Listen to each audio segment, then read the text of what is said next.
કેન્દ્રીય ગૃહમંત્રી અમિત શાહ છત્તીસગઢના પ્રવાસે છે, જ્યાં તેમણે એક પત્રકાર પરિષદમાં નિવેદન આપતા નક્સલવાદી હુમલાની ટીકા કરી હતી। સાથે તેમણે કહ્યું કે ટૂંક સમયમાં સંપૂર્ણ ભારત નક્સલવાદથી મુક્ત થશે।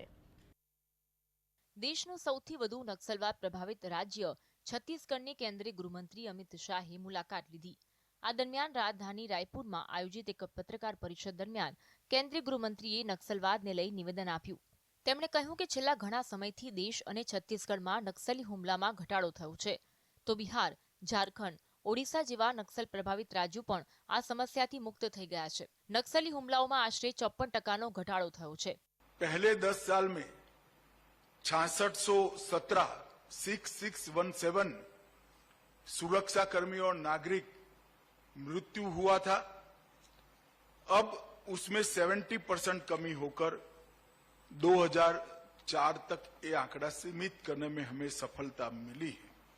इसी तरह से सुरक्षा बलों की मृत्यु में 73% की कमी और नागरिकों की मृत्यु में 69% की कमी आई है।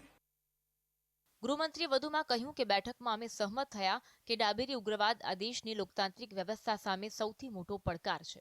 છેલ્લા 4 દાયકામાં ડાબેરી ઉગ્રવાદને કારણે અંદાજે હજારો લોકોએ જીવ ગુમાવ્યા છે, જેમાં સ્થાનિક ભારતીય સેનાના જવાન, સીઆરપીએફ, પોલીસ સહિત અનેક લોકો સામેલ છે।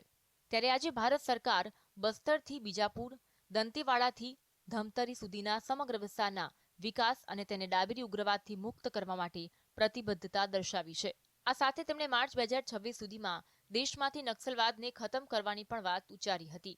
मुझे विश्वास है कि ये हमारी लड़ाई अंतिम चरण में पहुंची है और हम देश को 2027 और 2026 मार्च तक पूर्णतया नक्सल समस्या से मुक्त कर पाएंगे। ગૃહમંત્રી શાહે શનિવારે રાયપુરમાં નક્સલવાદની સમસ્યા પર બેઠક યોજી હતી, જેમાં વિકાસના મુદ્દે પણ ચર્ચા કરવામાં આવી હતી। પ્રેસ કોન્ફરન્સને સંબોધતા અમિત શાહે કહ્યું, છત્તીસગઢમાં મારું રોકાણ નક્સલવાદ અને નક્સલવાદી વિસ્તારની જૂની સમસ્યા, નક્સલ પ્રભાવિત જિલ્લાઓમાં ભારત સરકાર અને છત્તીસગઢ સરકારની તમામ યોજનાઓના 100% અમલીકરણ અને નક્સલ વિસ્તારમાં ઇન્ફ્રાસ્ટ્રક્ચર પ્રોજેક્ટ સાથે સંબંધિત છે। અસરગ્રસ્ત વિસ્તારોની પ્રગતિ અને પ્રગતિના માર્ગમાં આવતા અવરોધોને દૂર કરવાની દિશામાં ભારત સરકાર હંમેશા કાર્યરત રહેશે। Bureau report, GS।